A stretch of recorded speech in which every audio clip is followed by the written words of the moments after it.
Radhika Gaur with the session number 3 of your chapter motion, and in this session we are going to discuss about motion in a straight line and rate of motion. तो अभी session number 2 तक हमने study कर लिया motion क्या होता है, उसके टाइप्स कैसे होते हैं, वो रेस्ट से कैसे रिलेशन रखता है, ऑल्सो जो कुछ इंपोर्टेंट टर्म्स हैं लाइक डिस्टेंस, डिस्प्लेसमेंट क्या होते हैं, रेफरेंस पॉइंट, पोजीशन क्या होती है, इन सब के बारे में हम ऑलरेडी सेशन नंबर 2 तक डिस्कस कर चुके हैं. In this session, we are going to talk about motion in a straight line and rest of motion. So, it's not rest, it's rate of motion. That is, we are going to talk about the speed of the motion. Clear? So, let's start our session with motion in a straight line. If only one of the three coordinates specifying the position of object with respect to the time, in such case, the object moves along a straight line and is said to be in the motion of a straight line. I mean to say simply, यदि कोई भी object है जिसकी जो position है उसको सिर्फ उसके 3 कोऑर्डिनेट्स में से सिर्फ एक कोऑर्डिनेट स्पेसिफाई कर रहा है with respect to the time, तो ऐसे केस में जो ऑब्जेक्ट है उसका मोशन इन स्ट्रेट लाइन होगा. और क्योंकि उसका मोशन स्ट्रेट लाइन में मोशन है तो उसको हम ऑलरेडी ये भी बोल सकते हैं कि वो रेक्टिलियर मोशन होगा या लीनियर मोशन होगा. क्लियर? दैट यदि कोई भी ऑब्जेक्ट उसकी जो पोजीशन है उसको सिर्फ उसका एक कोऑर्डिनेट स्पेसिफाई कर रहा है. हमने पढ़ा था ना रेफरेंस फ्रेम में 3 कोऑर्डिनेट होते हैं x y z, बट यदि ऑब्जेक्ट की पोजीशन सिर्फ एक सिंगल कोऑर्डिनेट स्पेसिफाई कर रहा है with respect to the time, then in this case the object moves along a straight line. तो समझ में आया मोशन इन स्ट्रेट लाइन क्या होता है? That if only one of the 3 coordinates specifying the position of object with respect to the time, then in such the case the object moves along a straight line and the motion therefore is also known as rectilinear, or we can say linear motion. For example, motion of train along a straight railway track. कोई भी हमारा train है उसका railway track के accordingly यदि motion देखें तो कैसा होगा? स्ट्रेट लाइन में मोशन होगा. The object falling freely under gravity, कोई भी ऑब्जेक्ट यदि फ्री फॉल हो रहा है ग्रेविटी के अंदर में, जैसे यदि कोई स्टोन है उसको हम ड्रॉप करेंगे तो वो कैसा होगा? स्ट्रेट लाइन में मोशन होगा. A boy running on a straight road, यदि कोई भी बॉय स्ट्रेट रोड पे रन कर रहा है तो वो भी क्या होगा? वो भी हमारा मोशन इन स्ट्रेट लाइन होगा. तो समझ में आया मोशन ऑफ स्ट्रेट लाइन क्या होता है. अभी बात आते हैं टाइप्स ऑफ मोशन. मोशन के 2 टाइप और होते हैं, uniform motion and non uniform motion. ये जो टाइप्स होते हैं ये डिपेंड करते हैं कि जो मोशन है वो कैसे हो रहा है, दैट इज जो मोशन है वो कैसे क्रिएट हो रहा है. तो उसके बेसिस पे जो टाइप्स है मोशन के 2 हैं, uniform motion and non uniform motion. Uniform motion क्या होता है? A body has a uniform motion if it travels equal distance in equal interval of time, no matter how small these time intervals may be. Uniform motion में कोई भी body तब होगी जब वो इक्वल डिस्टेंस ट्रेवल करती है equal interval of time. Clear? तो कोई भी बॉडी यूनिफॉर्म मोशन में कब होगी? When it travels equal distance in equal interval of time. और इसका कोई मैटर नहीं रहता कि यदि इंटरवल्स हैं वो स्मॉल है या बिगर है. क्लियर? तो यूनिफॉर्म मोशन क्या होगा? जैसे अभी आप सपोज करो आप अपने घर से स्कूल के लिए जा रहे हो. क्लियर? तो आप घर से आप स्कूल के लिए जाएंगे तो आप बाय बस जा रहे हो सपोज, तो बाय बस जो आपकी बस है उसकी स्पीड एक्यूरेट है, दैट इज 20 किलोमीटर या 40 किलोमीटर पर आवर की स्पीड से वो चल रही है. तो जब वो यूनिफॉर्मली चल रही है बिना कहीं स्टॉपेज किए तो उसका जो मोशन होगा वो यूनिफॉर्म मोशन होगा. और जब हम टाइम और डिस्टेंस के बीच में ग्राफ ड्रॉ करेंगे तो स्ट्रेट लाइन आएगा. तो ऐसा मोशन क्या होता है? ऐसा मोशन यूनिफॉर्म मोशन होता है. Clear? For example, a car moving straight line at a steady speed, that is कोई भी कार जो straight line में मूव कर रही है किसी steady speed पे, तो उस कार का मोशन कैसा होगा? यूनिफॉर्म मोशन होगा. कोई भी एयरक्राफ्ट क्रश कर रहा है हाई लेवल पे लेकिन स्पीड उसकी यदि स्टेडी है तो वो भी क्या होगा? वो भी एक नॉर्मली यूनिफॉर्म मोशन होगा. कोई भी शिप स्ट्रीम कर रहा है स्ट्रेट कोर्स पे स्टेडी स्पीड पे तो उसका मोशन जो होगा वो यूनिफॉर्म मोशन होगा. कोई भी ट्रेन यदि स्ट्रेट ट्रैक पे रन कर रही है विद अ स्टेडी स्पीड तो भी उसका मोशन कैसा होगा? यूनिफॉर्म मोशन होगा. So these were the examples of uniform motion. Now talking about non uniform motion. Non uniform motion क्या होता है? A body is said to have a non-uniform motion if it travels an equal distance in equal interval of time, no matter how small these intervals may be.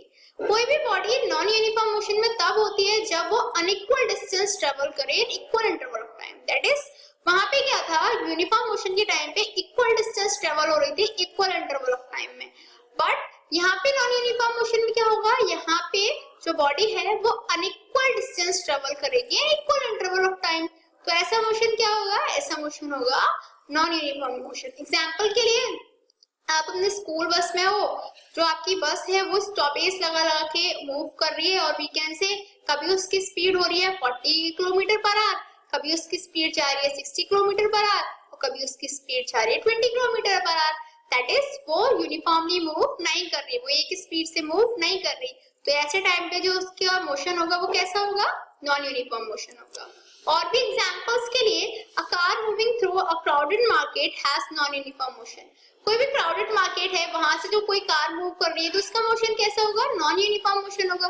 क्यों, तो ये car obviously क्या करेगी, जहाँ पे क्राउड ज्यादा होगी वहां पे वो स्लो चलेगी, जहाँ पे क्राउड नहीं होगी वो फास्ट चलेगी। तो क्या होगा, अनइक्वल डिस्टेंस कवर होगी in equal distance of equal interval of time, thereby it will be an example of non uniform motion. Also, a person is jogging in a park. कोई भी पर्सन पार्क में jog करता है तो कभी वो slow speed पे कर रहा है, कभी वो फास्ट स्पीड पे कर रहा है, तो वो भी क्या हुआ, नॉन यूनिफॉर्म मोशन के एग्जांपल हुआ। रेसिंग हॉर्स, कोई भी रेसिंग हॉर्स है जो कभी वो स्पीड उसकी कम होगी कभी ज्यादा होगी, तो वो भी नॉन यूनिफॉर्मली मूव करेगा। थ्रोइंग अ सॉफ्ट बॉल, किसी सॉफ्ट बॉल को हम थ्रो करेंगे तो पहले तो उसकी स्पीड काफी हाई होगी, देन जब वो लैंड करने को होगी तो स्पीड काफी उसकी कम हो जाएगी, तो वो भी क्या हुआ, नॉन यूनिफॉर्म मोशन के एग्जांपल हुआ। क्लियर हुआ uniform motion and non uniform motion.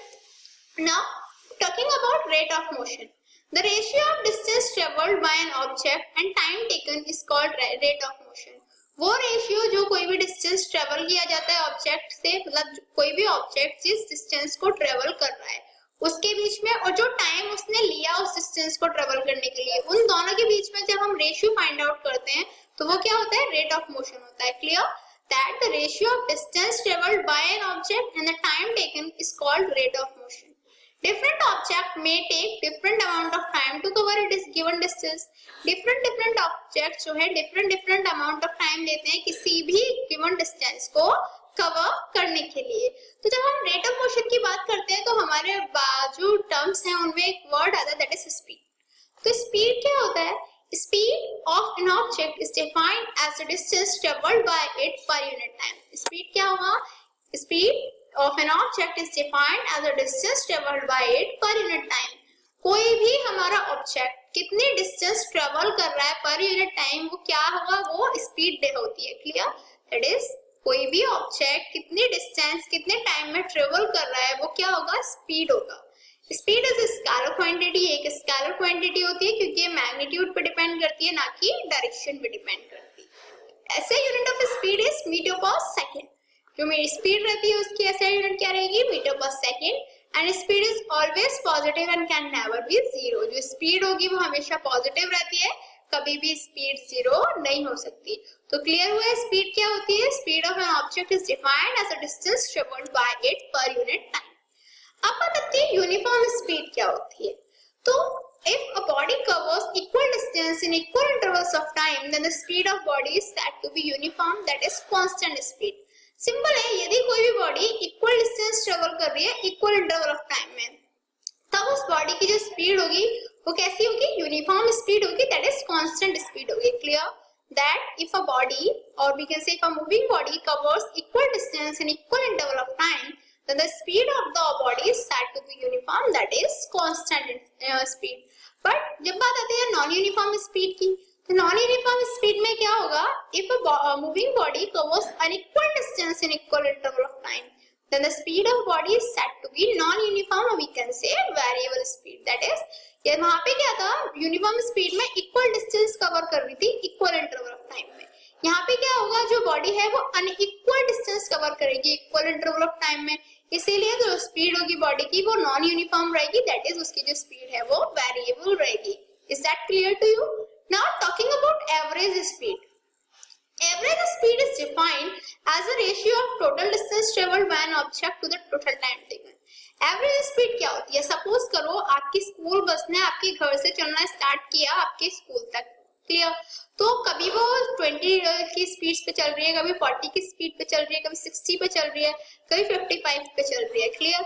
तो क्या करना है हमें, जो टोटल डिस्टेंस ट्रेवल हुई है उसको हमें जो टोटल टाइम टेकन है उससे डिवाइड करना है, दैट इज उन दोनों के बीच में जो रेशियो होगा वही हमारी एवरेज स्पीड होगी। Clear, that average speed is defined as the ratio of total distance traveled by an object to the total time taken. इसका फॉर्मूला क्या होता है? देखो, average speed is equal to total distance travelled upon total time taken. Normally हम कह सकते हैं जो स्पीड है वो किसी भी सबस्टेंस की वो क्या होती है, that is if an object travels a distance s and time t, then the speed v is equal to हो जाएगा s अपॉन t. क्लियर? तो आपको समझ आया स्पीड क्या होती है. Not talking about instantaneous speed. Instantaneous speed क्या होती है? The speed of an object and at any instant during its motion is called instantaneous speed. मतलब कोई भी ऑब्जेक्ट उसकी वो स्पीड जो किसी इंस्टेंट पे मेजर कर ली जाए उसको क्या बोलेंगे हम? Instantaneous speed. एग्जांपल के लिए आप मूव हुए अपने घर से अपने स्कूल तक, आपके फ्रेंड के स्टॉप पे आपकी स्कूल बस रुकी. उस आई मीन आपके जो फ्रेंड है उसके स्टॉप पे जब बस रुकी, उसके बाद में जब बस अगेन स्टार्ट हुई तो उसकी स्पीड उस टाइम पे थोड़ा स्लोअर स्टार्ट होगी ना बस. तो यदि उस टाइम पे हम आपसे स्पीड पूछ लें तो वो स्पीड होगी इंस्टेंटेनियस स्पीड होगी. या फिर हमारी बस चल रही है एक मोमेंट पे, दैट इज हमने कोई भी एक स्टॉप ले लिया, किसी स्टॉप पे बस की स्पीड क्या है वो मेजर कर ली, वो क्या होगी? Instantaneous speed. दैट इज किसी भी इंस्टेंट पे, किसी भी एक पर्टिकुलर इंस्टेंट पे जो स्पीड होगी किसी भी ऑब्जेक्ट की उसको हम क्या बोलेंगे? Instantaneous speed. Clear? The speed of an object at any instant during its motion is called the instantaneous speed, and the speedometer of a vehicle indicates the instantaneous speed of a vehicle. और जो speedometer लगा रहता है vehicles में वही जो instantaneous speed है उसे इंडिकेट करता है. Is that clear to you? So now talking about a question that is a numerical question. Actually it's example of your NCERT example number 8.2. The question is, the odometer of a car reads 2000 km at the start of a trip and 2400 km at the end of trip. जो odometer है car में, that is जो distance को major करता है वो क्या है? 2000 किलोमीटर है आपके स्टार्टिंग ट्रिप पे. जब से आपने ट्रिप स्टार्ट किया 2000 किलोमीटर है वहां पे उसका रीडिंग. जब तुम आपने ट्रिप को एंड किया तो उसकी रीडिंग 2400 किलोमीटर है. Clear? If the trip took 8 hour, यदि जो ट्रिप है वो 8 आवर ले रहा है, calculate the average speed of the car in kilometre per hour and metre per second. तो आपको स्पीड निकालनी है of the car in kilometre per hour and the metre per second. Here is the answer of the question. Here it is given that distance covered by the car is equal to 24,000 kilometre minus का 2000 kilometre. Simple है कि कोई भी car है जिसने जो speed को I mean distance cover किया वो कितना होगा? 2400 किलोमीटर में से हम 2000 किलोमीटर को माइनस कर देंगे. That is 400 kilometre distance car ने कवर किया है. क्लियर? तो टाइम कितना लिया? 8 आवर लिया. तो एवरेज स्पीड कितनी हो जाएगी? v average is equal to s upon t. s कितना है हमारा? 400 किलोमीटर. t कितना है हमारा? 8 आवर. तो क्या आ गया answer? 50 kilometre per our. Clear? अब इसको आप मीटर पर सेकंड में इजीली चेंज कर सकते हो. So that was all about the numerical. By the way it's a time for challenging question mark.